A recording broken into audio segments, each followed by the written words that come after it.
వార్లరా, మన ప్రభు అయిన యేసుక్రీస్తు వారి పేరిట మీకందరికీ నా హృదయపూర్వకమైనటువంటి శుభాకాంక్షలు తెలియపరుస్తున్నాను. ఈరోజు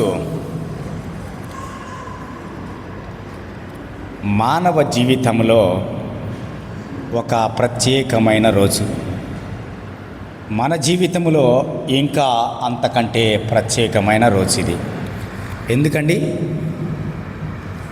ఎందుకు?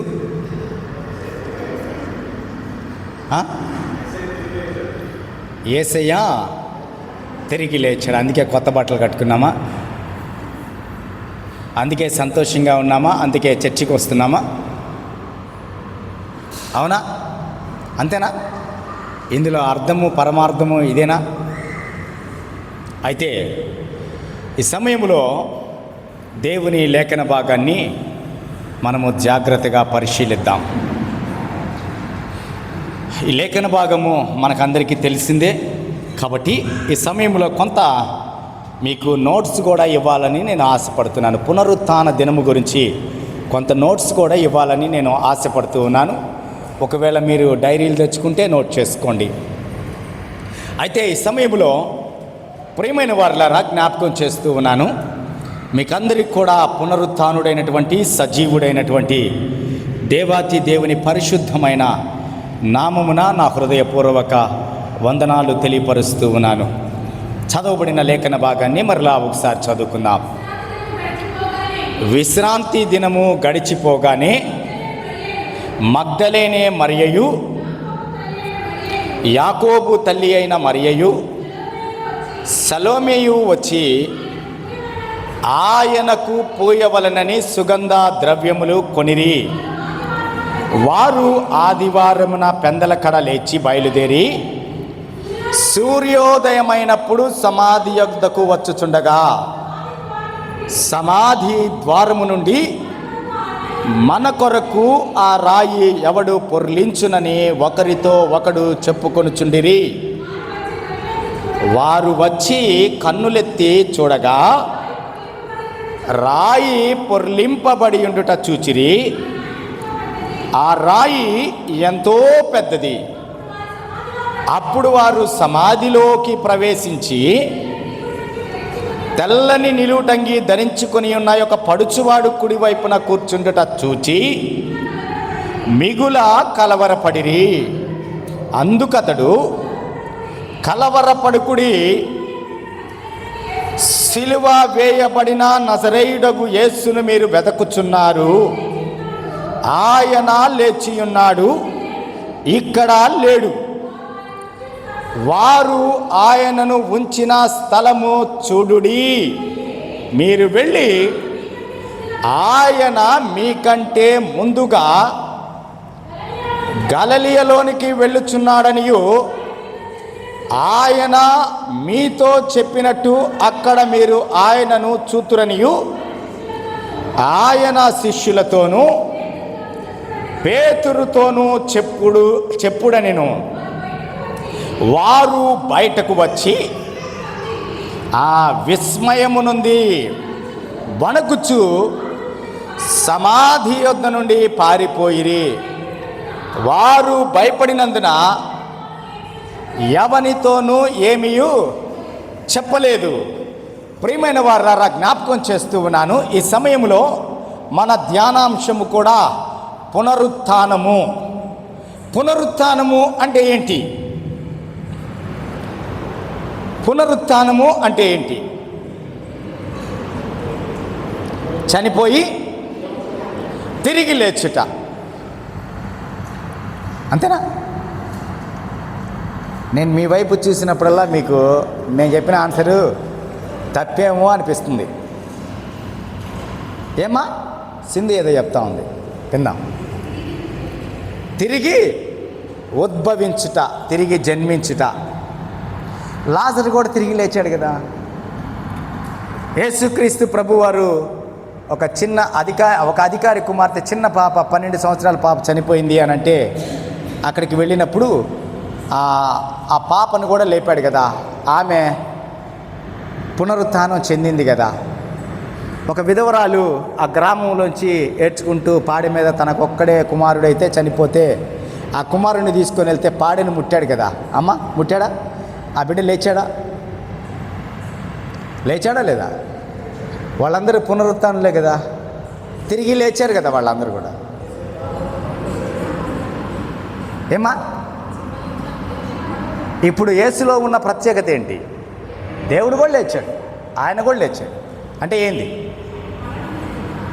ఇంకా మరణం లేదు, డిసైడెడ్. అంతేనా? ఇంకా మరణం లేదు. పురుషుల్లో నుంచి నాకు ఆన్సర్ వచ్చింది, దానికి స్త్రీలలో నుంచి ఆన్సర్ రాలన్నారు. వాస్తవంగా చెప్పాలంటే ఈరోజు స్త్రీలే మాట్లాడాలి. ఈరోజు స్త్రీలదే కార్యక్రమం. ఎవరు వెళ్ళారండి సమాధుల తోటకి? మా వాళ్ళే వెళ్ళారని చెప్పాలి, స్త్రీలు కాదు. స్త్రీలు అంటే మీరెవరు? బైబిల్లో ఉన్న స్త్రీలు వెళ్ళారా? వాళ్ళే వెళ్ళింది. మా వాళ్ళు వెళ్ళారు సార్, మా స్త్రీలు వెళ్ళారు యేసయ్యని వెతకడానికి, మీ పురుషులు నిద్రపోయారు, మేము వెళ్ళాము అని చెప్పాలి మీరు. అవునా? ఇప్పుడు వీళ్ళందరూ కూడా లేచారు కదా, మరి యేసుక్రీస్తు ప్రభువు కూడా లేచాడు కదా. అవునా? తేడా ఏంటి అమ్మా? అదే సార్ తేడా, మీరు చెప్పండి అంటారా? Very good. వారందరినీ కూడా యేసయ్య లేపితే లేచాడు, యేసయ్య తనకు తానుగా లేచేశాడు. ఓకే, ఇంకొక ఆన్సర్ వచ్చింది. ఇంకా అమ్మా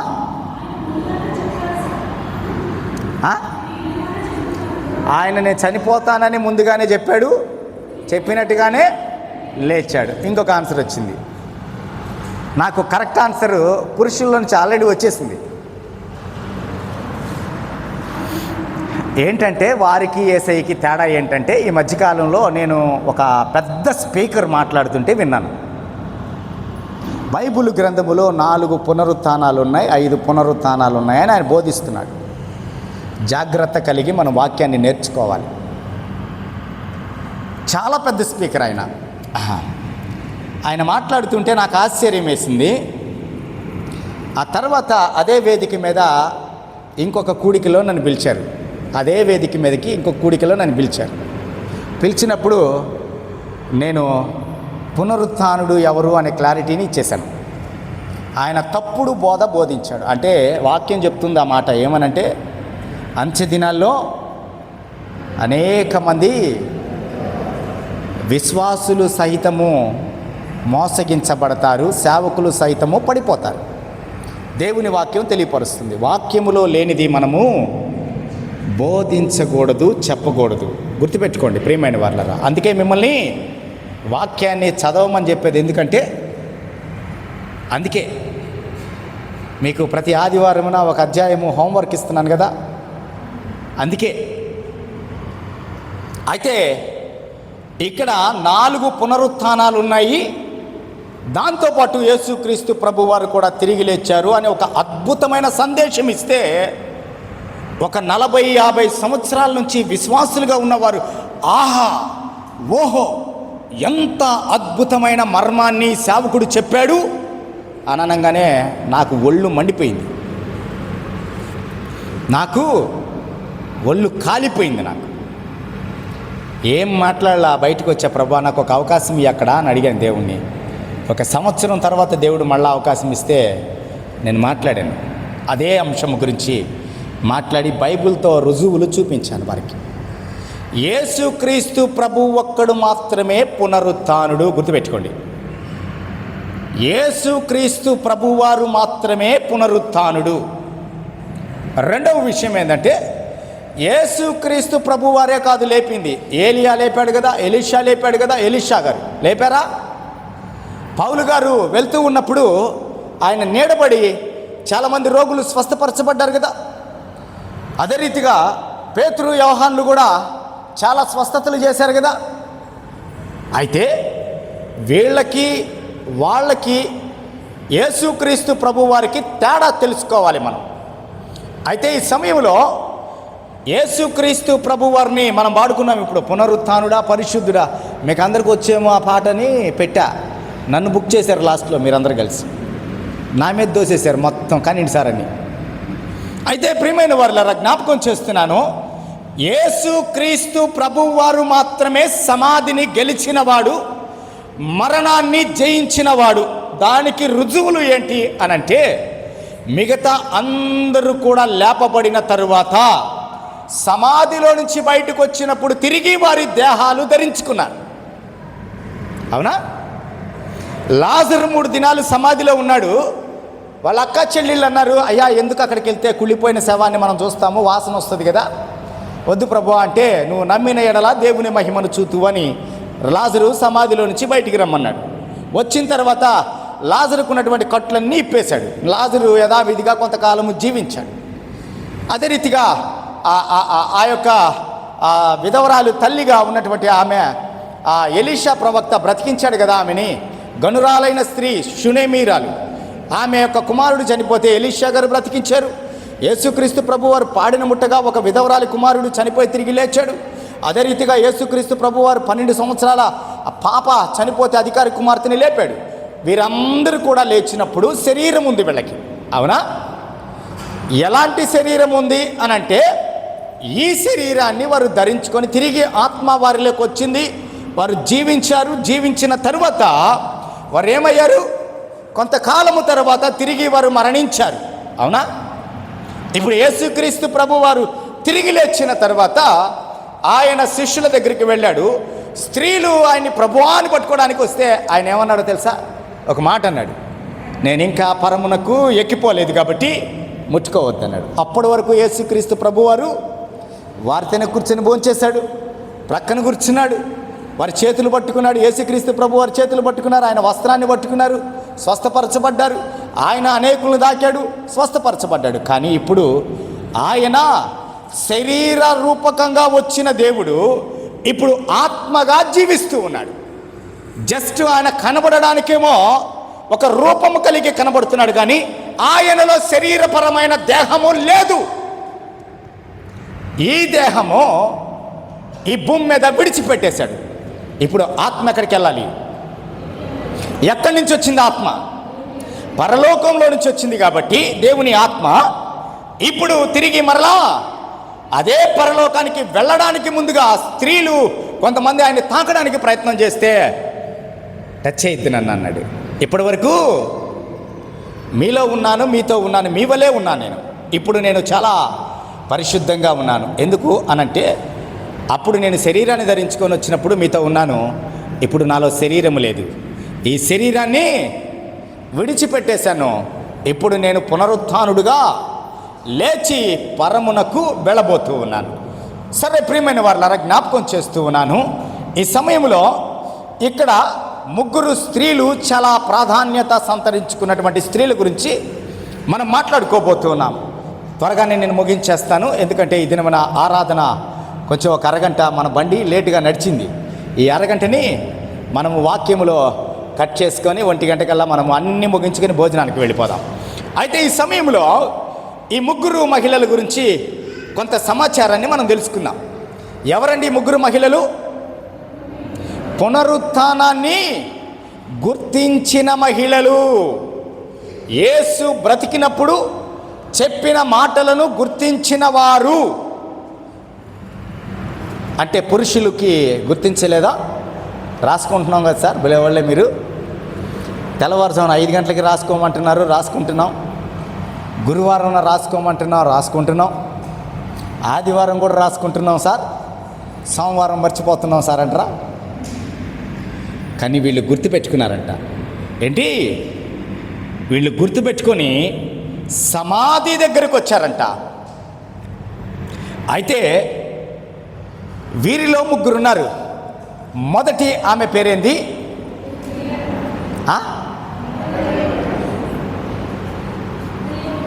మగ్దలేనే మరియా.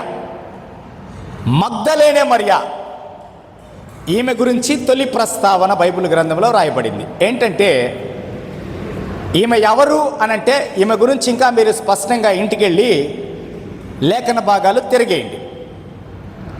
ఇదే వచనంలో, ఇదే అధ్యాయంలో 9వ వచనంలో ఈమె కనబడుతుంది. మళ్ళీ చూడండి, లూకాసు వార్త 8వ అధ్యాయము చదవద్దండి, టైం లేదు కాబట్టి చదవద్దు ఎవరు కూడా, నేను చదవమన్నది మాత్రమే చదవండి. లూకాసు వార్త 8వ అధ్యాయము 2వ వచనంలో కూడా ఈయన కనబడుతుంది. ఈమెలో ఉన్నటువంటి ప్రత్యేకత ఏంటంటే ఈమెకి 7 దయ్యాలు పట్టాయంట. ఏంటి? 7 దయ్యాలు పడితే 7 దయ్యాలని కూడా యేసుక్రీస్తు ప్రభువారు వదిలించినామంట. ఈమె మగ్దలేనే మరియా. రెండవది, ఈమె ఏ ప్రాంతానికి సంబంధించినది అనంటే ఈమె మగ్దల అనేటువంటి ఒక ప్రాంతానికి సంబంధించినదంట. కాబట్టి ఇప్పుడు మన సంఘం పేరేంటి? తర్వాత సంగతి అది మనం ఏమంటాం, ఏపీజీ అనుకో చర్చి అంటాం మనం, అవునా? ఇలాగే ఈమెకు ఒక పేరుంది. ఏంటి ఈమె పేరు? మగ్దలేనే మరియా. మగ్దలే అనేటువంటి ప్రాంతానికి సంబంధించినటువంటి ఈమె. ఈ ప్రాంతము ఎక్కడుంది అనంటే గలిలయ సముద్రానికి పశ్చిమ దిశలో ఉందంట ఈ ప్రాంతము. యేసుక్రీస్తు ప్రభువారు అక్కడ పరిచర్యకు వెళ్ళినప్పుడు ఈమెకు ఉన్నటువంటి 7 దయ్యాలు కూడా యేసుక్రీస్తు ప్రభువారు విడిపించినట్లుగా లేఖన భాగం తెలియపరుస్తుంది. ఇప్పుడు 7 దయ్యాలు విడిపించబడిన ఈమె ఏం చేసింది? దయ్యాలు పోయినాయి కదా, ఇంకా నాకు ఇంకెందుకులే గుడికి పోవడం, ఎందుకు ప్రభువుని వెంబడించడం, నాలో సమస్య ఉంది కదా, నాకు ఉద్యోగం వచ్చేసింది, ఉద్యోగం గురించి ప్రార్థన చేసుకున్నాను, దేవుడు ఉద్యోగం ఇచ్చాడు, గుడికి ఎందుకు వెళ్ళడం ఇంకా. అదే రీతిగా వివాహం కొరకు ప్రార్థనకు వచ్చాం, మా పిల్లలకందరికీ వివాహాలు అయిపోయాయి, ఇంకెందుకు చర్చికి వెళ్ళడం.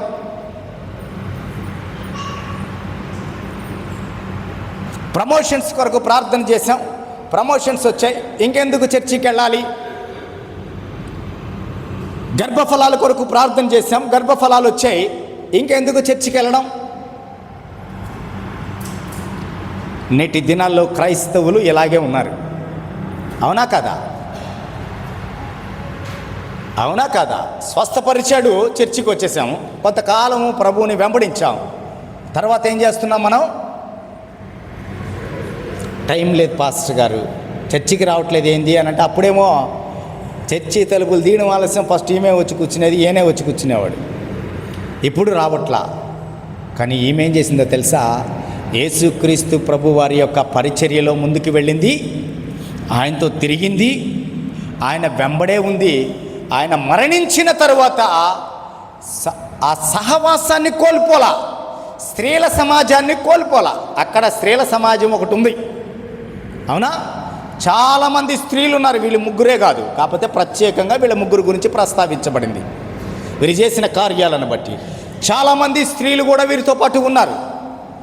కాబట్టి ఈమె యేసుక్రీస్తు ప్రభువుని విడిచిపెట్టిన ఆమె కాదు. ఈమె గురించి క్లుప్తంగా బైబిల్ ఈ రీతిగా తెలియపరుస్తుంది. రెండవది, యాకోబు తల్లి అయిన మరియా అని వ్రాయబడింది. ఈ యాకోబు తల్లి అయిన మరియా మత్తయి సువార్త 27:61లో ఈమె పేరు ఏంటంటే చిన్న యాకోబు యోసే అనువారి తల్లి అయిన మరియా. ఈమె ఒకటే. ఈమె వేరొక మరియా అని పిలువబడింది కూడా కొన్ని సందర్భాలలో, వేరొక మరియా అని కూడా పిలువబడింది బైబిల్ గ్రంథములో కొన్ని సందర్భాల్లో. మార్కు సువార్త 3:18లో కూడా ఈమె గురించి వ్రాయబడింది వేరొక మరియా అని. అయితే ఈమె మరియా, ముందు ఆమె మరియా. వీళ్ళ కొండ గుర్తులు ఏంటంటే వీళ్ళ కుమారులు ఒక ఆమెకి కొండ గుర్తు అయితే, ఒక ప్రాంతము ఒక ఆమెకి కొండ గుర్తుగా ఉంది. అయితే 3వ సహోదరిని మనం చూడొచ్చు, ఆమె పేరేంటి? సలోమి. ఈ సలోమి గురించి బైబిల్ గ్రంథము ఏం చెప్తుందంటే ఈ మార్కు సువార్తలో మాత్రమే ఈ సలోమి పేర్కొనబడింది. మార్కు సువార్తలో మాత్రమే సలోమి పేర్కొనబడింది. అదే మార్కు సువార్త 15వ అధ్యాయము 40-41లో కూడా ఈమె పేర్కొనబడింది. అయితే ఈమె జబదయి కుమారుడైన యాకోబు యోహానుల తల్లి అని మత్తయి సువార్తలో 20వ అధ్యాయము 20వ వచనము, 27వ అధ్యాయము 56వ వచనములో ఈమె జబదయి కుమారులైన, ఈమె భర్త పేరు జబదయి, కుమారుల పేరేంది? యాకోబు యోహాను, వారి తల్లి అంట. ఇప్పుడు ఈ ముగ్గురు స్త్రీలు ఏం చేస్తూ ఉన్నారండి? ఈ ముగ్గురు స్త్రీలు 4 సువార్తల్లో కనబడుతున్నారు. అయితే ఇక్కడ మనం తెలుసుకోవాల్సిన విషయం ఏంటంటే, మొదట యేసు లేపబడ్డాడని ప్రకటించింది, తెలుసుకుంది ఎవరు? స్త్రీలు మాత్రమే. 28 మత్తయి సువార్త 1 నుంచి 8 వరకు ఇంటికి వెళ్ళి చూసుకోండి. లూకా సువార్త 24 1 నుంచి 8 వరకు చూసుకోండి. యోహాను సువార్త 21, 2 వచనాలు మీరు ఇంటికి వెళ్ళి చదవాలి. స్త్రీలకు ఉన్నటువంటి ప్రాధాన్యత దేవుడు బైబిల్ గ్రంథంలో ఇచ్చింది. మీరు చదవకపోతే అది వ్యర్థమైంది, మీరు రాసుకున్న అది వ్యర్థమే. ఈ స్త్రీల పాత్ర మనల్ని చాలా ఆశ్చర్యానికి గురి చేస్తూ ఉంది. అయితే సన్హెడ్రిన్ అనేటువంటి ఒక సభ యూదుల యొక్క మత ఆచారాలను అది సమీక్షిస్తూ ఉంది. మీకు నేను బైబుల్ స్టడీలో దీని గురించి చాలా వివరణ ఇచ్చా, సన్హెడ్రిన్ అనేటువంటి దాని గురించి. అయితే మీకు ఈ దినమున దీంట్లో నుంచి ఒక 2 విషయాలు నేను చెప్పాలని ఆశపడుతూ ఉన్నాను. అందులో ఏంటంటే, యూదులు ఒక చట్టాన్ని చేసుకున్నారు. ఆ చట్టములో స్త్రీల యొక్క సాక్ష్యము చెల్లదు. గుర్తుపెట్టుకోండి. ఏంటి? ఇంతకుముందు కూడా చెప్పాను నేను ఈ మాట. యూదుల చట్టరీత్యా స్త్రీలు ఏదైనా చెప్తే అది చెల్లదు. కానీ ఇక్కడ దేవుడు ఎవరైతే సొసైటీలో చెల్లరు అని అనుకున్నారో వారితోనే మాట్లాడాడు దేవుడు. అర్థమైంది ఇప్పుడు మీకు? ఇప్పుడు స్త్రీని యూదులు ఎలా చూస్తారంటే బలహీనురాలు అంటారు. అంటే ఆమె ఏదెను వనములో ఆదాము గారు పాపంలో చేయడానికి కారకురాలైంది అని, స్త్రీ బలహీనురాలు అని ఆమెని యూదులు ఒక చట్టం చేసి స్త్రీ సాక్ష్యము పనికిరాదు అని వారు పరిగణలోకి తీసుకోరు. నిజంగా ఆమె చెప్పింది ఏది కూడా యూదులు చట్టరీత్యా అది ఆమోదయోగ్యం కానటువంటి విషయం. అయితే వీరిలో ఉన్న ఆసక్తి ఏంటి అనంటే, వీరేం చేశారో తెలుసా? చదవమ్మ 1వ వచనము.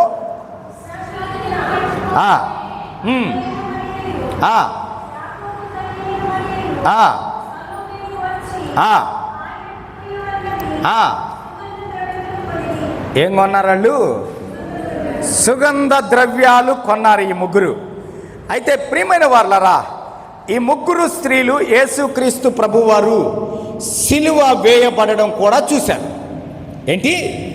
ఆ సిలువ వేయబడడం చూశారు, ఆయన మరణాన్ని చూశారు, ఆయన చనిపోవడం చూశారు, ఆయన సమాధి కార్యక్రమాన్ని ఇందులో 2 మాత్రమే చూశారంట.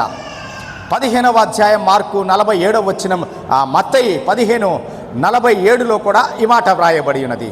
కాబట్టి ప్రియమైన వారులారా, జ్ఞాపకం చేస్తూ ఉన్నాను ఈ సమయంలో, ఇందులో 2 స్త్రీలు సమాధి కార్యక్రమాన్ని కూడా చూశారు. కాబట్టి ఈ ముగ్గురు స్త్రీలు యేసుక్రీస్తు ప్రభు వారిని సిలువ వేయడం చూశారు. అయితే ఇది ఎక్కడ వ్రాయబడిందంటే 15వ అధ్యాయం 40వ వచనంలో వ్రాయబడింది. అయితే వీరేం చేశారంటే, ఆదివారమున తెల్లవారుజామున లేచి వీరేం చేశారు? కొన్నటువంటి సుగంధ ద్రవ్యాలను తీసుకొని యేసు దేహానికి పూయడానికి వచ్చారు. ఆయన పునరుత్థానానికి కూడా వీళ్ళే మొదటి సాక్షులుగా ఉన్నారు. వీరి సాక్ష్యము ఆ ప్రజల మధ్య చల్లబడదు. గుర్తుపెట్టుకోవాలి. ఎవరైతే ఈ లోకములో పనికి రాని వారు, పనికి మాలిన వారు అని దేవుడు ఎంచుతాడో వారికి ఆయన యొక్క ఉన్నతమైన నామాన్ని ప్రకటించడానికి దేవుడు వాడుకుంటాడు. గుర్తుపెట్టుకోండి, జ్ఞానులను దేవుడు ఈ లోకంలో సిగ్గుపరచడానికి, లోకంలో బెర్రివారిని దేవుడు వాడుకుంటాడంట. ఆయన వాడకము అలా ఇలా ఉండదండి. ఈరోజు మనము సేవకుల్లో చూస్తే 90% సేవకులు హంతకులై ఉంటారు. 90% సేవకులు ఓరక గొడవలు పెట్టుకునే వాళ్ళు ఉంటారు. రౌడీలు, పోకిరీలు, చాలా ఈ లోకపరంగా తీసుకుంటే వాళ్ళని కుటుంబం కూడా అసహించుకున్నటువంటి పరిస్థితులు ఉంటాయి సేవకుల్ని. ఒక సేవకుడు చెప్పిన మాట ఏంటంటే, వాళ్ళమ్మ ఆ సేవకుడిని తిట్టిందంట. ఏమనంటే, నువ్వు నా కడుపున ఎందుకు పుట్టావురా, నువ్వు చచ్చున్నా పోయిండేదిరా. అప్పుడు నిన్ను హాస్పిటల్కి తీసుకెళ్ళి ఎంత ప్రయత్నం చేసినా కానీ డాక్టర్లు నిన్ను బ్రతికించారురా. డాక్టర్లు నువ్వు చచ్చిపోయినా పర్వాలేదురా, నీకంటే ముందు 2-3 పుట్టారు కదా, వాళ్ళు సరిగా ఉన్నారు, సరిగా జీవించలేదు అని అంటే, ఈరోజు ఆ సేవకుడు ఒక మంచి స్పీకర్ అయిపోయాడు. ఆయన స్పీకర్ అయిపోయి తన తల్లి తన కుమారుని గురించి అద్భుతమైన సాక్ష్యం ఇస్తూ ఉంది. వాస్తవంగా చెప్పాలి అనంటే దేవుడు స్త్రీలను ఎందుకు ఎన్నుకున్నాడు అనంటే, ఆయన పునరుత్థానాన్ని ప్రకటించడానికి స్త్రీలను దేవుడు మొదటిగా ఎన్నుకున్నాడు. అయితే ప్రియమైన వారలారా, వీళ్ళు ఒక కన్ఫ్యూజన్ ఉంది. ఏంటి అనంటే, వీరు సుగంధ ద్రవ్యాలను, వీరు సెంట్లు గింట్లన్నీ కొనుక్కొని వెళ్ళారు.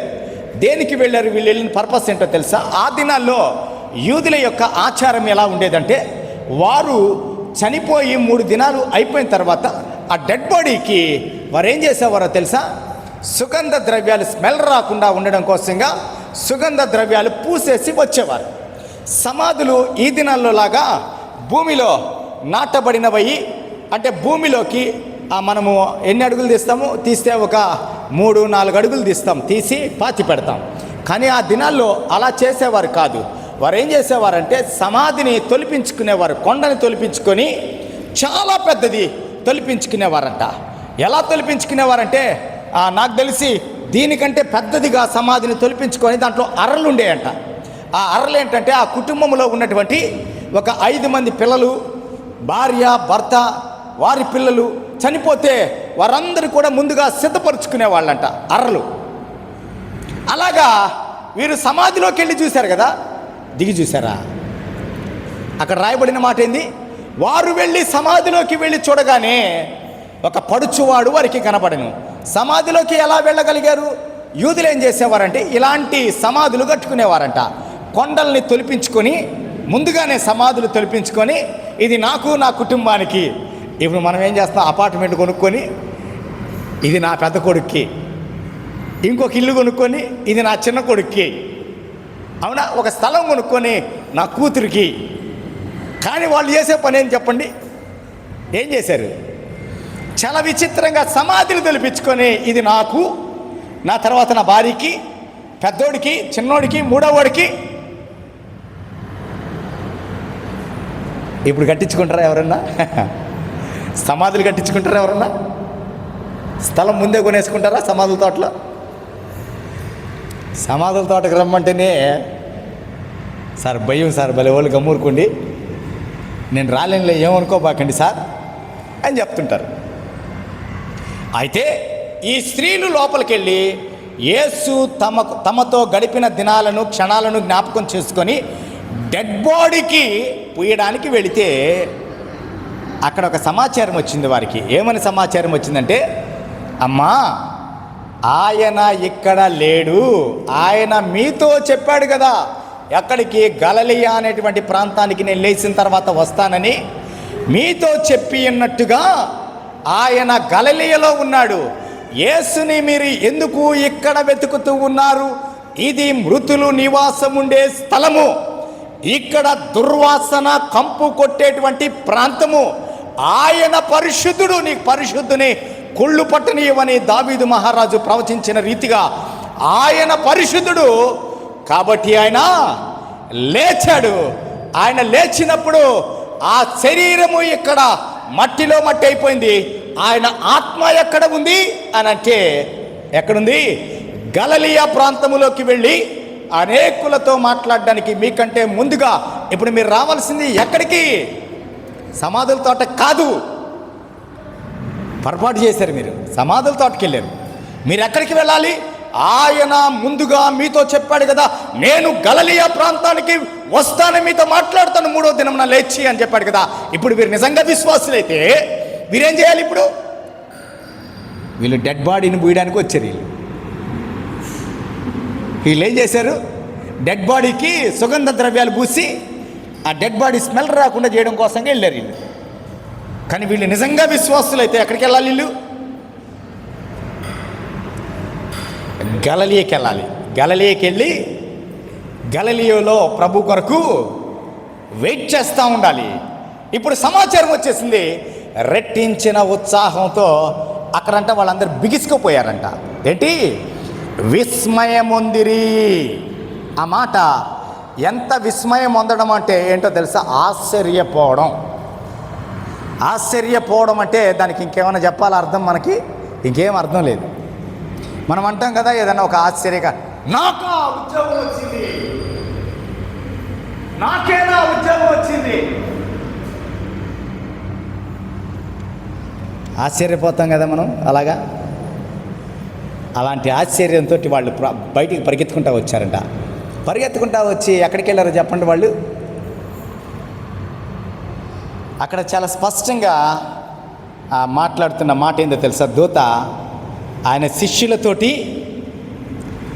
శిష్యులతోటి పేతురుతో ముఖ్యంగా చెప్పమని లేఖన భాగంలో తెలియపరచబడింది. చూడండి ప్రియమైన వాళ్ళారా, ఆయన ఇక్కడ లేడు, ఆయన లేచి ఉన్నాడు. కలవరపడుకుడి, సిలువ వేయబడిన నజరేయుడగు యేసును మీరు వెదకుచున్నారు. ఆయన ఎక్కడున్నాడంటే సజీవుల దగ్గరికి వెళ్ళాడు. ఆయన సజీవుడు. నేటి వరకు అబ్బా యూట్యూబ్లలో న్యూస్లలో చూస్తే పిచ్చి పిచ్చి మాటలు, విపరీతమైనటువంటి డిబేట్లు, అనవసరమైన మాటలు. ఆయన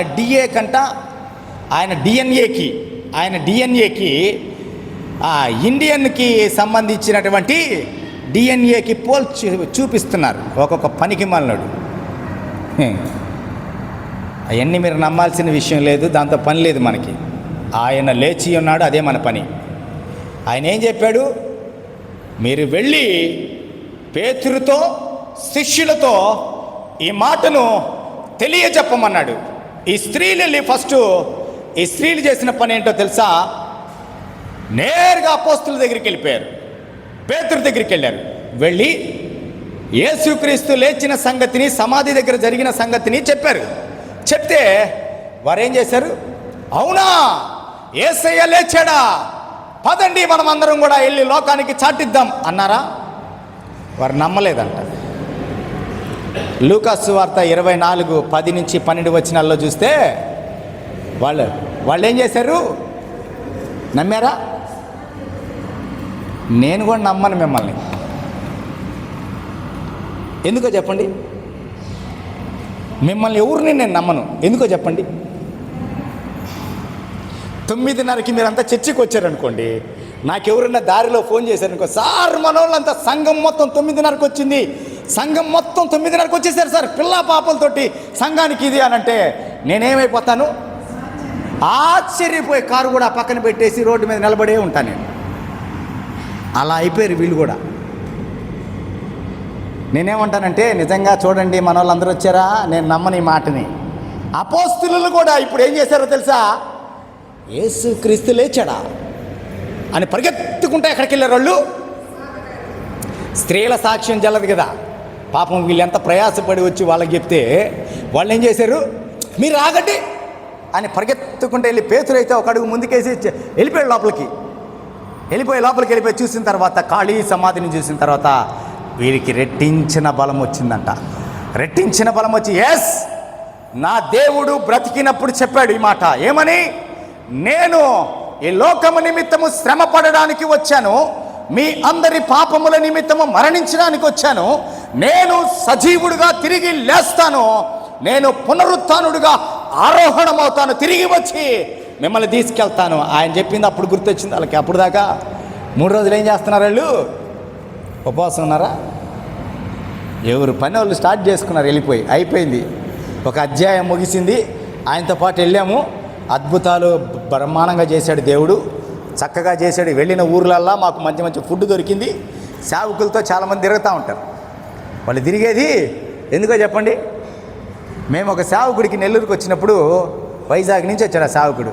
ఆయనకేదో భోజనం చేద్దాం మేము అనుకొని, అయ్యా మేము భోజనం చేయాలంటే మాకు చేయలేరు బ్రదర్ అన్నారు. ఎందుకంటే 150 మంది వచ్చారండి టీం. నిజమే సార్ అని చెప్పాను. మీ ఫ్యామిలీ వరకు అయితే చేయగలం కానీ 150 మందికి చేయలేము అని అనుకున్నాం. అయినా దేవుడు మమ్మల్ని ప్రేరేపించి మరలా నేను ఆ 150 మందికి మరొక గెస్ట్ హౌస్ లాంటిది ఒకటి తీసుకుంటే, అక్కడ చిల్డ్రన్స్ పార్క్ దగ్గర అక్కడికి పంపించా భోజనం. అందరికీ పర్లేదు సార్, అందరికీ పంపిస్తాను అని అన్నా. ఎందుకు ఈ మాట చెప్తున్నాను నేనంటే, ప్రియమైన వాళ్ళరా, జ్ఞాపకం చేసుకోవాల్సిన విషయం ఏంటంటే, మనము దేవుణ్ణి వెంబడిస్తున్నాము అనంటే ఒక ఎక్స్పెక్టేషన్ ఏదో ఉంటుంది మనకి. యేసుక్రీస్తు దగ్గరికి వస్తే ఏం కావాలి నీకు? ఉద్యోగం కావాలి, ప్రమోషన్ కావాలి, మంచి భార్య కావాలి, మంచి భర్త కావాలి, మంచి ఆస్తులు కావాలి, నీ ఆరోగ్యం ఎప్పుడు క్షీణించకూడదు. నీకు షుగర్ వచ్చిందంటే ఏమైపోద్ది?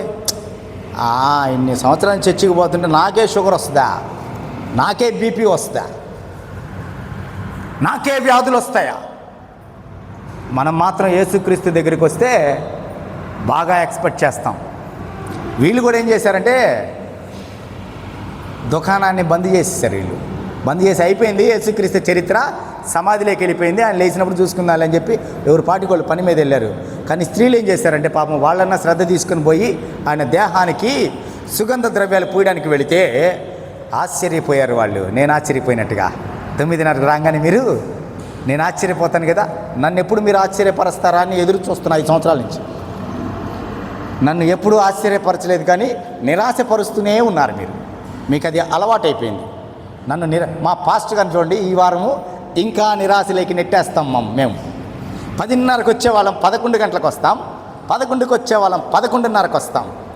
చూడండి, కొత్త సంవత్సరంలో కొత్త నిర్ణయాలు ఎలా ఉంటాయి, ఎంత అద్భుతంగా ఉంటాయి. కొత్త సంవత్సరంలో సార్ మీరే ఆశ్చర్యపోయేటట్టుగా ఈ సంవత్సరం నుంచి చేయబోతున్నాను కొంతమంది చెప్పారు. నాకు తెలియలే అప్పుడు. ఇప్పుడు తెలిసిందే ఏం తెలుసా, శుద్ధంగా 9:45కి 10 లోపల వస్తున్నారు వాళ్ళు 11కి వస్తున్నారు ఇప్పుడు. అదేమో నన్ను ఆశ్చర్యపెట్టడానికి వాళ్ళు చేసే కార్యాలు. అయితే ప్రియమైన వారులారా, జ్ఞాపకం చేస్తూ ఉన్నాను, ఈ సమయంలో యేసుక్రీస్తు ప్రభు వారిని వారు నమ్మలేదంట. అయితే యేసు లేచిన తర్వాత ఒక ప్రాంతానికి వెళుతూ ఉన్నాడు. లూకాసు వార్త 24:18. ఎమ్మాయి అనే గ్రామానికి దారిలో 2 మనుషులు మాట్లాడుకుంటూ వెళ్తూ ఉన్నాడు. ఏమని మాట్లాడుకుంటున్నారంటే, ఎంత ఘోరమైన నేరం రాది, ఆయన అన్ని అద్భుతాలు చేశాడు, ఎంత గొప్ప దేవుడు, పరలోకంలోంచి దిగి వచ్చిన ప్రవక్తగా మనకు కనిపించాడు, ఆయన చేసిన అద్భుతాలు కూడా కనీసం ఈ దుర్మార్గులకు గుర్తురాలేదు, ఆయన నిలువున సిలువేశారు, చంపేశారు అని మాట్లాడుతూ ఉన్నప్పుడు వారి మధ్యలో ఉన్నాడట యేసుక్రీస్తు ప్రభువారు. వారి మధ్యలో ఉంటే యేసుక్రీస్తుని వారు గుర్తుపట్టలేదంట. నీ ప్రక్కన యేసుక్రీస్తు ఉంటే ఈరోజు నువ్వు గుర్తుపట్టలేని స్థితిలో ఉన్నావు. నేను నిజంగా ఒక సేవకునికి మొన్న రీసెంట్గా నక్కపల్లి అనే ప్రాంతంలో ఒక సేవకుడు చాలా ఘోరమైన యాక్సిడెంట్లో కాళ్ళు 2 విరిగిపోయాయి. పాస్టమ్ గారికి 2 చేతులు ఇరిగిపోయాయి. సేవకు పోయి వస్తున్నారు వాళ్ళు. సేవకు 1 year అవుతుంది అనుకుంటా వాళ్ళకి. సేవకు పోయేసి వస్తూ ఉంటే 2 ఆడపిల్లలు ఉన్నారు. ఆ పాస్టర్ గారికి ఒక మగ పిల్లవాడు. అందరూ కలిసి పాపం బైక్ మీద వెళ్ళేసి వస్తూ ఉంటే అందరినీ కలిసి వెనకాల వచ్చే వెహికల్ ఏదో కొట్టడంతోనే పాస్టర్ గారికి 2 కాళ్ళు ఇరిగిపోయాయి. పాస్టమ్ గారికి 2 చేతులు ఇరిగిపోయాయి, కాళ్ళు ఇరిగిపోయింది పాస్టమ్ గారికి. రోడ్లో ప్రక్కన పడిపోయారు వీళ్ళు. నేను గత వారంలో అనుకుంటా చెప్పాను ఈ సంఘటన. అయితే అంతకు ముందు వారంలో చెప్పాను ఈ సంఘటన. అయితే ఆ పిల్లవాడు మాత్రమే, అందరూ లెఫ్ట్ సైడ్ పడిపోతే మగపిల్లవాడు మాత్రం రైట్ సైడ్ పడిపోయాడు. పడిపోయిన తర్వాత 5 సంవత్సరాల బాబు కదా, అమ్మ నాన్న కింద పడిపోయారు. రాత్రుల్లో అమ్మ అంటే లేచుకుంటా వాడు పరిగెత్తుకుంటా రావడంతోనే ఎదురుగా ఒక కంటైనర్ వచ్చి తొక్కేసింది ఆ బాబుని. బాబు చచ్చిపోయాడు అక్కడే స్పాట్లో. చచ్చిపోతే 2 చేతులు ఇరిగిపోయిన తల్లి లేచి బిడ్డను ఎత్తుకోలేకపోయింది. 2 కాళ్ళు ఇరిగి పక్కన పడిపోయిన తండ్రి లేయలేకపోయాడు. 2 ఆడపిల్లకాయలు గట్టిగా కేకలు వేయడంతో ప్రక్కన వాళ్ళు వచ్చి హాస్పిటల్కి తీసుకెళ్లారు.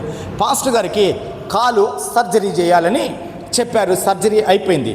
అయితే ప్రియమైన వారులారా, ఆయన కాలు ఇంతలా ఉంది, ఇన్ఫెక్షన్ వచ్చింది, అదంతా తగ్గాలి అని అంటే మొన్నటి దినం గుడ్ ఫ్రైడే రోజు అనుకుంటా మాట్లాడుతూ వచ్చాను పాస్టర్ గారితో. గొప్ప బేస్తు వారమో గురువారం రోజున పాస్టర్ గారితో నేను మాట్లాడుకుంటూ డ్రైవింగ్ చేస్తూ వస్తున్నా. పాస్టర్ గారితో మాట్లాడుతుంటే నేను ఆ బాబాయ్ దగ్గర పాస్టర్ గారితో నెంబర్ ఉంటే తీసుకొని కాల్ చేస్తున్నా. నేను మాట్లాడుతూ ఒక సహోదరికి, మంచి ఆఫీసర్ క్యాడర్లో ఉన్న సహోదరితోటి, ఆమె నన్ను చాలా బాగా ప్రేమిస్తుంది. ఆమె ఒక మాట అనింది. ఏమనిందంటే, నేను ఎవరికన్నా సహాయం చేయాలనుకుంటున్నాను బ్రదర్, ఎవరన్నా ఉంటే చెప్పండి అనింది. చెప్పండి అంటే, ఎంత చేయాలనుకుంటున్నారు సిస్టర్ మీరు అని అంటే, ఆమె పెద్ద మొత్తంలో ఒక అమౌంట్ చెప్పింది. సరే, వెంటనే ఈయనకి ఫోన్ చేసి బాబాయ్కి ఆ నెంబర్ తీసుకొని పాస్టర్ గారికి ఫోన్ కొడతానే ఉన్నా. పాస్టర్ గారికి ఫోన్ కొడతానే ఉన్నాను, రోజు కొడుతుంటే ఎత్తట్లేదంటే తర్వాత మొన్న నేను బాబాయ్ వస్తా కూడా మాట్లాడుకుంటా, ఆయన ఏం పాస్టర్ గారండి, ఆయనకి సహాయం అందించాలని ప్రయత్నం చేస్తూ ఉంటే ఆయన ఏం చేస్తున్నాడు, ఆయన నాకు కోపం వచ్చి విసుకొచ్చి చేద్దామని మళ్ళీ స్టార్ట్ చేసా ఫోను. ఇంటికాడ నుంచి బయలుదేరిన తర్వాత చేస్తే ఎత్తలా, మళ్ళీ అయినా పర్లేదు, ఏం మనిషి అయినా ఇన్నిసార్లు సహాయం చేయిద్దామని చెప్పని ప్రార్థన చేస్తున్నాడేమో, మరి ఇన్నిసార్లు సహాయం చేయిద్దామని చెప్పని అనుకుంటా మళ్ళీ రెండోసారి ఫోన్ కొడితే లాస్ట్ రింగ్కి ఎత్తితే పాస్టర్ గారు నేను సో అండి పలానా దగ్గర నుంచి కాల్ చేస్తున్నాను పాస్టర్ గారు, ఏం చేస్తున్నారు మీరు అని అంటే, ఏం లేదు పాస్టర్ గారు, ఫోన్ కొంచెం దూరంగా పెట్టుకొని ఉన్నాను, నిరాశలో ఉన్నాను, ప్రార్థన చేసుకుంటున్నాను. సహాయం కొరకు ప్రార్థన చేస్తున్నాడు కానీ సహాయం వస్తున్నా కానీ కళ్ళు తెరిచి చూడలేని పరిస్థితుల్లో ఉన్నాడు. ఈరోజు క్రైస్తవ జీవితము ఎలా ఉందంటే, దేవునికి ప్రార్థన చేస్తున్నారు కానీ ఆయన సజీవుడని, ఆయన నీ సహాయాన్ని ఆయన చేయగలిగినటువంటి సమర్థుడని గుర్తించలేకపోతున్నావు. నీ భర్త కొరకు రక్షణ కొరకు ప్రార్థన చేస్తున్నావు కానీ ఆ భర్తలో వస్తున్న మార్పుని గమనించలేకపోతున్నావు. నీ బిడ్డల కొరకు ప్రార్థన చేస్తున్నావు కానీ ఆ బిడ్డల్లో వస్తున్న మార్పును నువ్వు గమనించలేకపోతున్నావు. పాస్టర్ గారు మీరు ప్రార్థన చేస్తున్నారు కానీ ప్రభు వైపు చూడట్లేదు మీరు. కోపం వచ్చింది నాకు. అంటే ఏంటి పాస్టర్ గారు అన్నాడు. అప్పుడు చెప్పాను నేను, ఎంత అవుతుంది అని అన్నా. నాకు 15 ఇంజక్షన్లు ఏమో చెప్పారంట ఆయనకి ఆ స్వెల్లింగ్ తగ్గడానికి. ఒక్కొక్క ఇంజక్షన్ 12,000 రూపాయలు అవుతుంది అయ్యగారు అని అన్నాడు. ఆ సహోదరి ఇస్తానన్న అమౌంట్ కూడా సరిపోతుంది దానికి. వెంటనే పాస్టర్ గారు నేను మరలా మీతో మాట్లాడతాను, నా ఫోన్ మీరు ఫీడ్ చేసుకోండి, ఈ నెంబర్ని మీ దగ్గరకు వచ్చి కలుస్తాను నేను తప్పకుండా అని చెప్పి మాట్లాడి ప్రార్థన చేయండి, దేవుడు సహాయం పంపించబోతున్నాడు మీకు అని చెప్పేసి ఫోన్ పెట్టేస్తా. ఎందుకంటే క్రైస్తవ జీవితంలో ప్రార్థన చేస్తున్నాం కానీ ప్రార్థనకు జవాబు గురించి మనం ఎదురు చూసే స్థితిలో క్రైస్తవులు లేరు నేటి దినాల్లో. ఆ దినాల్లో దావీదు మహారాజు ప్రార్థన చేసినప్పుడు మనము కీర్తనలు ధ్యానం చేస్తున్నాం కదా తెల్లవారుజామున. ఆయన ప్రార్థన చేసినప్పుడు దేవుని సన్నిధిలో మోకరిల్లి ప్రార్థన చేసిన తర్వాత ఆయన లేచి వెళ్ళిపోతున్నాడా? జవాబు వచ్చే వరకు కూడా సైన్యాధిపతి వచ్చి అయ్యా మన శత్రువులు వెళ్ళిపోయారు అన్న తర్వాతే, ప్రార్థనకు జవాబు వచ్చిన తర్వాతే మోకాళ్ళ మీద నుంచి లేచి దావీదు బయటికి వెళ్ళాడు. ఏలియాకి సమాధానం వచ్చిన తర్వాతే బయటికి వెళ్ళాడు. ఏలియా ఒక్కడే ఒక ప్రక్కన నిలబడ్డాడు, దేశం మొత్తం ఒక ప్రక్కన నిలబడింది. ఏలియా దేవుడు గొప్పవాడని ఏలియా ప్రకటిస్తూ ఉన్నాడు. ఎంత కలేజా, ఎంత గుండె కావాలండి. ఒక్కడే దేవుని పెరట నిలబడ్డాడు. చిన్న మిస్టేక్ ఏదైనా జరిగి దేవుడు తన కార్యాన్ని ఆలస్యం చేస్తుంటే ఏలియా పరిస్థితి ఏంటి? ఆకాశం అందున్న దేవా అనగానే ఆకాశాన్ని తెరిచేశాడు. అగ్ని గంధకాలు ఆకాశం నుంచి అగ్ని దిగి వచ్చి బలి పశువుని, లోపల ఉన్న నీటి కందకములో ఉన్న నీటిని కూడా, రాళ్ళని కూడా పొడి చేసేసింది. ఇది క్రైస్తవ విశ్వాసికి కావాల్సింది. యేసుతో ఉన్నారు, ఆయన దయ్యాలు వదలగొడుతుంటే ఆహా ఓహో అన్నారు. ఆయన చక్కని బోధ చేస్తుంటే ప్రభువా పరలోక మర్మాలు అనేకం మాకు చెప్పావు ప్రభువా అన్నారు. ఆయన అద్భుతాలు చేస్తుంటే ఆహా నా ప్రభు ఎన్ని అద్భుతాలు చేస్తున్నాడు అని అన్నారు. ఆయన ఏం చెప్పాడు ఒక మాట, నేను 3 దినాల్లో నేను మరణించబోతున్నాను, 3 దినాల తర్వాత తిరిగి లేయబోతున్నాను. నేను వచ్చిందే మరణించడానికి, తిరిగి లేయడానికి, నా కొరకు మిమ్మల్ని ఏర్పాటు చేసుకున్నాను, సిద్ధపడండి అని అంటే ఆయన చనిపోయాడు కదా. వీళ్ళు దుకాణం మూసేసి పనికి వెళ్ళిపోయారు. స్త్రీలు వచ్చి చెప్తే ఏమన్నా నమ్మారా? ఏమా నమ్మారా? నమ్మలా. ఏం చేశారు వీళ్ళు? పరిగెత్తుకుంటా మళ్ళీ అప్పుడు పోయి సమాధిలోకి వెళ్ళి తొంగి చూసిన తర్వాత నిజమే అని రూఢీపరుచుకున్న తర్వాత వీళ్ళు ఏం చేశారు? అక్కడికి వచ్చారు. ఈరోజు ప్రియమైన వారులారా, క్రైస్తవులు ఎలా ఉన్నారంటే ఎంఐ మార్గంలో పోయేటువంటి వారిలాగా ఉన్నారు. యేసుక్రీస్తు గొప్ప కార్యాలు చూస్తూ ఉన్నారు, ఆయన గురించి తెలుసుకుంటున్నారు కానీ ఆయన మన ప్రక్కనే ఉన్నాడని. ఈ మాట నేను చెప్తున్నాను, నాకు తెలియదు తనకి కనబడుతుందేమో నాకు తెలియదు, పాపకి నా కూతురికి కనబడుతుందో లేదో నాకు తెలియదు కానీ ఒక మాట అంటది, ఈ మాట మాట్లాడచ్చా నాన్న నువ్వు? అదిగో నీ పక్కనే యేసయ్య ఉన్నాడు, చూస్తున్నాడు, నిన్ను నన్ను చూస్తున్నాడు అంటది. సడన్గా మాట్లాడుతుంది. నేను ఏదైనా పాపని కసిరితే నా కూతురు ఏమైనా మాట్లాడుతుంది తెలుసా? నానా నన్ను ఎందుకు కసిరావు? అదిగో పక్కన యేసయ్య చూస్తున్నాడు, నిన్ను నన్ను ఇద్దరిని. నాకు తెలియదు కానీ చిన్న బిడ్డలకు కనబడతారంట కదా, నా బిడ్డకి కనబడుతున్నారేమో, అరుగో దూతలు అని చెప్తుంది. అరుగో నాన్న మనతో ఉన్నారు నాన్న వాళ్ళంతా అని చెప్తుంది. ఆ బిడ్డకి కనబడుతున్నారేమో నాకు తెలియదు. కానీ ప్రియమైన వారలారా, జ్ఞాపకం చేసుకోవాల్సిన విషయం ఏంటంటే, వీరేం చేశారు? ఒకళ్ళు ఏం చేశారు? నమ్మలేదు, ఇంకొకళ్ళు గుర్తుపట్టలేదంట. ప్రియమైన వారలారా, జ్ఞాపకం చేస్తూ ఉన్నాను, అప్పుడు గుర్తుపట్టినప్పుడు యేసుక్రీస్తు ప్రభువారు వారితో మాట్లాడాడంట. లూకాసు సువార్త 24:19-31 ఏమని మాట్లాడాడంటే, యేసు వారితో మాట్లాడుచున్నప్పుడు ఏమైందమ్మా?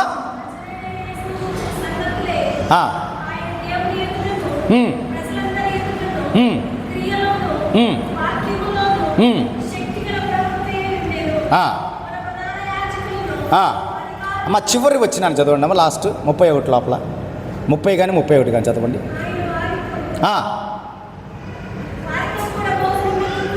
దానికి ఇంకా ముందుమా, వారి హృదయములు మండెను అని వ్రాయబడింది అక్కడ. చూడండి, ఆయన మాట్లాడితే నీ హృదయము మండించబడాలి అంటే దాని అర్థం ఏదో తెలుసా? వెలిగించబడాలి క్రైస్తవుడు. ఆయన మాట్లాడుతూ ఉన్నప్పుడు నీలో ఉజ్జీవము రావాలి. ప్రియమైన వారలారా, జ్ఞాపకం చేస్తూ ఉన్నాను, ఈ సమయంలో మొదటిది ఏంటంటే, వారు ఆయనతో తిరిగినా నమ్మలేదు. రెండవది, వారితో ఉన్నా నమ్మలేదు. మూడవది, ఆయన మాట్లాడుతూ ఉన్నప్పుడు వారి హృదయము మండెను. ఈరోజు యేసుక్రీస్తు ప్రభు వారి యొక్క వాక్యాన్ని వింటున్న మన హృదయాలు ఏమవ్వాలి? మంట మండాలి, రగల్చబడాలి. రగల్చబడిన తరువాత మనం చేయాల్సిన పని ఏంటో తెలుసా? ఈ పునరుత్థానాన్ని లోకానికి మనము చాటించాలి. ఎందుకో తెలుసా?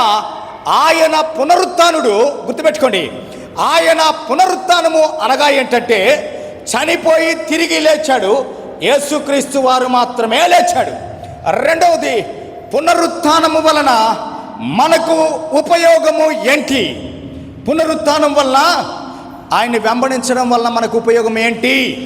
ఈ పునరుత్థానం గురించి తెలుసుకోవడం వల్ల ఉపయోగం ఏంటి? రోమపత్రిక 6వ అధ్యాయము 3వ వచనం నుంచి 6వ వచనం వరకు ఫాస్ట్గా చదవండి. రోమపత్రిక, గట్టిగా చదవమ్మా, గట్టిగా చదవాలి. చెప్పండి. క్రీస్తు యేసులోనికి బాప్తిస్మం పొందిన మనమందరము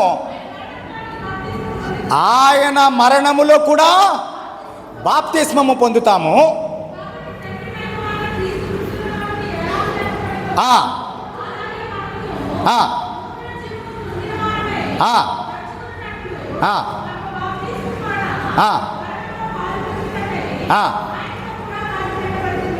ఎస్, ఇప్పుడు చెప్పండి, పునరుత్థానం వలన మనకు ఉపయోగం ఏంటి? యేసుక్రీస్తుని వెంబడించడం వల్ల తిరిగి మనము కూడా ఒక దినమున ఆయనతో పాటు లేస్తాము. ఈ నిరీక్షణ క్రైస్తవ జీవితానికి ఉండాలి. మొదటిది. రెండవది, కొలస్సీ పత్రిక 3వ అధ్యాయము తీయండి. ఇప్పుడు మొదటి 4 వచనాలు కూడా ఉన్నాయి. ఇప్పుడు విశ్వాసీ జీవితము ఎలా ఉండబోతుంది? మీరు క్రీస్తుతో కూడా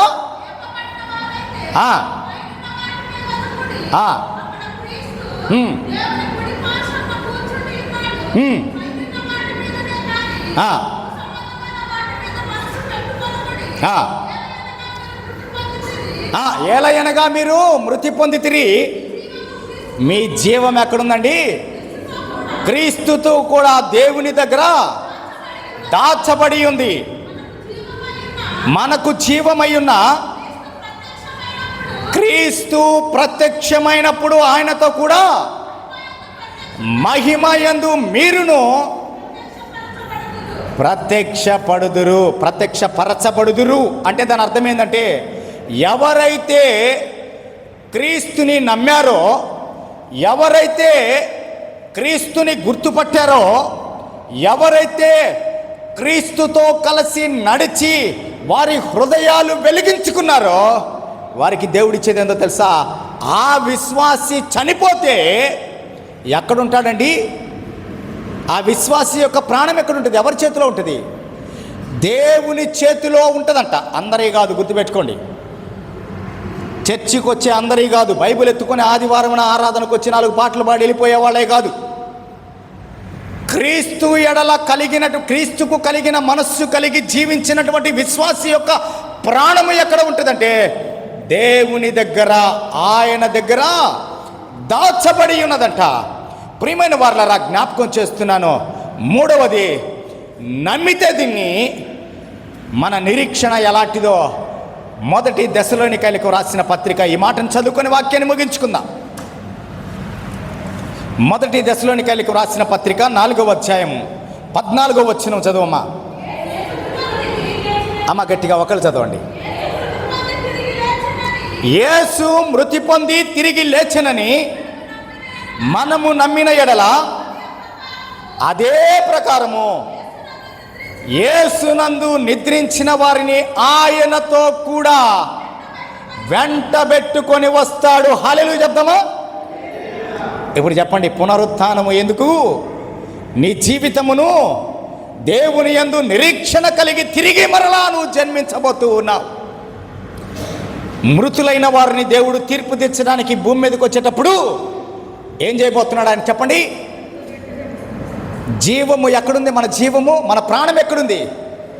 దేవుని దగ్గర దాచబడింది. ఇప్పుడు ఆయన ఏం చేస్తాడు? మనము మరలా చూస్తే గలతీ పత్రికలో అనుకుంటాను, మొదటి దశలోనికైలకు రాసిన పత్రికలోనే ఒక మాట ఉంది.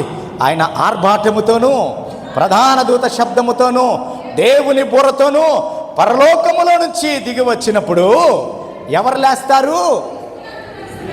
క్రీస్తునందు మృతులైన వారు మొదట లేస్తారు. అప్పటి వరకు సజీవులముగా మనము, పాపి చిరాయువు కదా, అప్పటి వరకు సజీవులముగా ఉండి అప్పుడే రక్షణ పొంది ఉంటే మనము ఆయనతో కూడా ఎక్కడికి వెళ్తాం? ఎక్కడికండి? ఏ మండలం? చంద్రమండలమా? ఆకాశ మండలము మీద మేఘముల మీద కొనిపోబడతామంట. ఈ మాటల చేత మనము ఆదరించుకోవాలంట. జ్ఞాపకం చేస్తున్నాను ప్రియమైన వారలారా, యేసు క్రీస్తు ప్రభు వారిని నువ్వు ఇంకా ఏదో మా క్రైస్తవులు, మా తాతల కానించి మా పెద్దలు పూర్వీకులంతా కూడా క్రైస్తవ్యాన్ని ఆచరిస్తున్నారు కదా, నేను కూడా ఇలా గడిపేస్తే సరిపోద్ది అని అనుకుంటే చర్చికి రానవసరం లేదు నువ్వు. కానీ నీలో ఉన్న క్రీస్తు ఎలాంటి వాడు అనేది తెలుసుకోవాలంటే నువ్వు చర్చికి రావాలి. ప్రియమైన వారలారా, జ్ఞాపకం చేస్తున్నాను. అందుకు ప్రభు చెప్తున్న మాట ఏంటో తెలుసా? అపోస్తులకు, స్త్రీలకు చెప్తున్న మాట ఏంటో తెలుసా? మీరు సర్వలోకమునకు వెళ్ళి సర్వ సృష్టికి సువార్త చెప్పుడి, ప్రకటించుడి. మనం చెప్పాల్సిందే. అవతల వ్యక్తిని బలవంతంగా కూర్చోబెట్టి వినమని చెప్పాల్సిన అవసరం మనకి లేదు. అయ్యో, సువార్త ప్రకటించబడని ఎడల, ప్రకటించకపోయిన ఎడల నాకు శ్రమ అంటాడు పౌలు గారు. సువార్తను క్రైస్తవ విశ్వాసి ప్రకటించాలి. ఎందుకు అనంటే మనిషిని దేవుడు చేసింది ఎందుకంటే అది తక్కిడో బిక్కిడో ఏడో దగ్గర చచ్చిపోతే ఇంక అయిపోయింది వాడి సీన్ అని కాదు. దేవుని యందు విశ్వాసం ఉంచిన వ్యక్తిని ఆయన ఎలా పునరుత్థానుడుగా తిరిగి లేచాడో అలాగే ఆయనతో ఉన్నవారిని, ఆయన నమ్మిన వారిని, ఆయన వెలుగును లోకానికి ప్రకటించిన వారిని తిరిగి వెంటబెట్టుకొని ఆయన రాబోతున్నాడు. కాబట్టి ప్రియమైన వారలారా, ఈ మాటల చేత ఈ లోకానికి మనం వెళ్ళి సువార్త ప్రకటించాలి. నా దేవుడు సజీవుడు, నా దేవుడు మరణాన్ని జయించిన దేవుడు, నా దేవుడు పునరుత్థానుడు. ఈయనకి సాటి లేడు, ఈయనకి పోటీ లేడు. ఆయన ఎవరితో తన మహిమను పంచుకోవడానికి ఇష్టపడే దేవుడు కాదు. నేను కూడా పర్వాలేదులే, నన్ను కూడా ఆరాధించండి అని ఎక్కడా చెప్పలా. నేనే దేవుడను, మీరే నాకు ప్రజలయ్యుందురు. జాగ్రత్త ప్రియమైన వారలారా, ఈ సువార్తను సర్వలోకానికి వెళ్ళి సర్వ సృష్టికి ఈ సువార్తను మనము ప్రకటించాలి. ఈ దినమున అట్టి నిర్ణయం తీసుకొని దేవుని సన్నిధిలో ముందుకి వెళదాం. ప్రార్థన చేసుకుందాం. దేవుడు మన నిరీక్షణను బలపరచునుగాక. ఆమేన్. ప్రార్థన చేసుకుందాం. మా ప్రియుడా, నీకు వందనాలు, స్తోత్రము నాయన. సువార్త గురించి మేము సిగ్గుపడక మీ సత్య సువార్తను ఈ లోకానికి, పునరుత్థానుడైన మిమ్మల్ని ఈ లోకానికి ప్రకటించడానికి దేవా ఒక మంచి నిర్ణయం తీసుకోవడానికి సహాయమును దయచేయండి దేవా. వారైతే మిమ్మల్ని మర్చిపోయారు దేవా, వారైతే నమ్మలేదు ప్రభా, వారైతే మిమ్మల్ని గుర్తుపట్టలేదు ప్రభా, కానీ మీరు మాట్లాడుతూ ఉన్నప్పుడు మా హృదయాలు మండుచున్నాయి. నీ కొందనాలు స్తోత్రము నాయన. ఈ మంటను ఈ లోకానికి మేము ప్రచురించాలి, ప్రకటించాలి. అట్టి కృప మాకు దయచేయండి నాయన. వందనాలు, స్తోత్రం ప్రభా. ఈ ఉదయకాలమున మాతో మాట్లాడినందుకు వందనాలు, స్తోత్రమయ్యా. మీరు పునరుత్థానుడు, సజీవుడు. అవును ప్రభా, మేమింకా మృతుల్లోనే వెతుకుతూ ఉన్నాం నాయన. మీ సజీవత్వాన్ని లోకానికి ప్రకటించట్లేదు, మేము కలిగి జీవించట్లేదు ప్రభా. ఇంకా మా ఆత్మీయ జీవితము మృత సమాధిలో ఉన్నటువంటి మృత దేహము వలె ఉంది ప్రభా. మమ్మల్ని సజీవుల లెక్కలో లెక్కించి ఈ దినాన్ని మా జీవితాల్లో ఇచ్చారు. మీ వందనాలు, స్తోత్రము నాయన. పునరుత్థానుడైన మిమ్మల్ని మేము మొదటగా వెంబడించి ఈ లోకానికి ప్రచురించి చాటించే భాగ్యమును మాకు దయచేయమని మీ ప్రియకుమారుడైన యేసుక్రీస్తు వారి పేరిట ఈ మనవులు అడిగి వేడుకుంటున్నాను తండ్రి. ఆమేన్. దయచేసి ఈ సమయంలో బల కొరకు సిద్ధపడుతున్న వారు దయచేసి ముందుకు రావాల్సిందిగా తెలియపరుస్తూ